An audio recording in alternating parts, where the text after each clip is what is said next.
Hello, and welcome back to this training series on FEMA P-1000, Safer, Stronger, Smarter, a guide to improving school natural hazard safety. You're watching Module 5, Supplemental Technical Guidance to Plan for Earthquakes, Floods, and Other Natural Hazards. So this is the fifth of 6 training videos that are outlined here. Module 1 was an introduction for FEMA P-1000. Module 2 reviewed identifying relevant natural hazards and making school buildings safer. Module 3 provided guidance on planning school emergency response and disaster recovery. Module 4 touched on engaging the whole community. In this video, Module 5, Barry will discuss the supplemental technical guidance found in FEMA P-1000. And lastly, looking ahead, the final module, Module 6, will review some funding resources. So with that, Barry, let's get started. Thanks again, Gigi. Yeah, as we mentioned, this technical supplemental guidance is really at the bottom of the document after the bulk of the information. If you recall from the first overview of the content of the document, the first was just the identification of the hazards and the risks.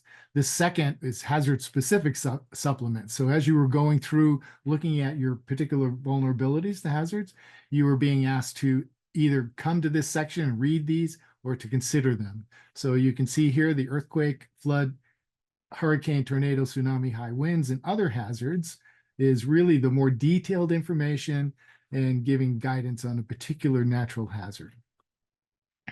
So each of the supplements are organized in a similar way with the intent of providing more detailed information about the individual hazard. And they answer these kinds of questions. For instance, this is the earthquake supplement. And so the 5 identified points that we want to stress here, or hopefully what you will get out of this supplement, is you'll be able to determine the level of seismicity in which your school is located. You'll understand the key elements of seismic vulnerability and assessments for schools and potential new school sites. You'll be able to identify and mitigate options for greater seismic resilience. You'll want to create or update a school emergency operations plan that include the special considerations for earthquakes, and then identify aspects that should be considered to facilitate the school recovery following an earthquake. So this is just a breakout of the chapters in these supplements, and you can see it starts with an overview in section E.1. What are the impacts earthquakes can have on your school? Second is your school in an earthquake-prone zone? And this will be where you can determine the severity of the earthquake for this hazard and determining your school's vulnerability. I'll point to the inset here on the right, which is a document that is included in the supplement that shows you a little bit about information that the Beaverton School District did relative to identifying places within their schools that would be used for emergency shelters. So you can see in figure E6, this is the plan of a high school's first floor plan, and it identifies the potential spaces for sheltering and sleeping and other important planning considerations for shelter operations, such as connection for portable water, portable generator, even a place covered for pets with a hose. So thinking through how you use your buildings is really important. And these are the little tidbits that we've put into these supplements to help you further understand, see case studies of people who have actually done some of this. Section E3 is making school buildings safer, existing school buildings safer, 3.1. That's identifying the school building site, the vulnerable building types, risk reduction measures that can happen. And likewise, for making school buildings safer for earthquakes, we talk about new school buildings, site selection, building code and expected performance, schools as shelter, and then touch upon the non-structural systems and contents, including the building code provisions, the vulnerability of those non-structural components, which can be partition walls or bookcases or suspended ceilings, and about the non-structural risk reduction measures you can use to mitigate those. And then finally, planning the response. We want to know what happens during an earthquake, what are some of the recommended protective actions, and what are some of the reactions to avoid, and then what happens immediately following a shaking. In other words, understanding that the building can't be re-entered unless it's been looked at from a safety standpoint. And then lastly, planning the recovery, and then some recommended resources. So every supplement is pretty much organized along the same set of questions. So for instance, floods, you want to know where to find the flood maps and determine your school facility is in those flood prone areas. You'll want to understand some key elements of the flood vulnerability assessments for both existing and new school sites. Understand how to improve flood resistance and incorporate it into the design of new facilities. Create or update your school disaster plan with specific considerations for floods. And then again, this identifying aspects that should be considered in the recovery. Similar situation, you get an overview of the floods, how floods impact schools. You get a peek at some of the flood hazard maps, the levee and flood control measures. And then on the right, you can see another piece of information, a little vignette on nuisance flood events, which may be of interest to you. And this is just showing you how over the years, flooding has become more and more of a problem based upon sea level increases and reducing those zones of buffer, if you will. Likewise, making buildings safer for existing and new buildings, understanding the building codes, federal executive orders related to floods, planning for the response and the recovery, and other recommended resources. For hurricanes, we do the same kind of thing, figuring out what the hurricane zone is that you might be in, recognizing the importance of having hurricane wind and storm surge vulnerability assessments performed for existing schools, recognize the importance of siting new schools outside of those areas of vulnerable storm surge or flooding, knowing the importance of incorporating wind, storm surge, and flooding design enhancements when necessary, and then again, creating or updating your school disaster plan for this specific hazard and identifying things that you'll want to look at following recovery. Laid out in a similar fashion, the overview gives you the impacts on schools, improvements in school and construction for hurricanes. You can see the chart on the right gives you sort of a running list of hurricanes that have happened. And if you look down in the lower right-hand corner, you can see a designation of 2000. That's where building codes and standards and improvements during the 1990s were unified and published in the first edition of the International Building Code. This was the first model code in the United States to comprehensively address wind performance. So knowing target dates like that in terms of when a building was built, if it was built after that point, you can be assured that the building codes sort of accommodated those things. So those are key pieces that you might find interesting as you walk through these supplements. Again, understanding hurricanes and shelters during an event and after an event, and then the planning and response and recommended resources. For tornadoes, a similar thing, knowing where your tornado-prone zones regions are, determining the geographical areas where safe rooms and storm shelters are required and their recommendations. Determine if an architect or engineer should be retained to identify the best available tornado refuge areas. Oftentimes you don't have the ability to have a tornado safe room, but you can do the work of asking an architect or engineer to help you identify within the existing buildings what would be the safest place to be for these refuge areas.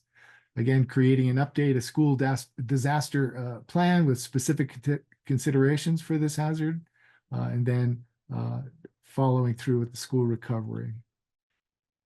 This is a peek into the sections in this, much as the hurricane was laid out. You get the tornado impacts, understanding these things, and much like with the hurricanes, you get over on the right an indication of some of the places where major things have happened. For instance, in 1999, based on a tornado outbreak in Kansas and Oklahoma City, which caused 49 fatalities, FEMA developed this new design manual, FEMA 361, Design and Construction Guidance for Communities and Shelters. So knowing those points in time where buildings after that point conceivably can be accommodating those things are very valuable.